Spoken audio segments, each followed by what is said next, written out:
Аз имам сериозен проблем. Сънувам 2 кошмара всяка нощ. Сега ще познаем. Сънувате... Да. Сънувате увиснала чушчица на простор. Не, казах ви, че аз не съм импотентен. Вижте сега, първият кошмар е... Първият кошмар е... Сънувам как бутам автобус от София до Русе.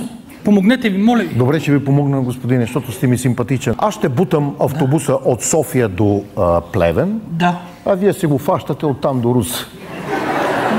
Помогна до Плевен. Много благодаря, доктор, става. Ама мен, след този кошмар веднага ме мъчи втори кошмар, още по-силен. Сънувам как с мене спят 12 ненаситни жени с огромни гърди и ме изтощават. Искате да ви помогна? Да. Добре, и в това ще ви помогна. Аз ще поема 3 от тях. И ще оставя на вас останете 9. И защо само 3 ще вземете? Що така? Защото нали имам да бутам автобуса до Плевен?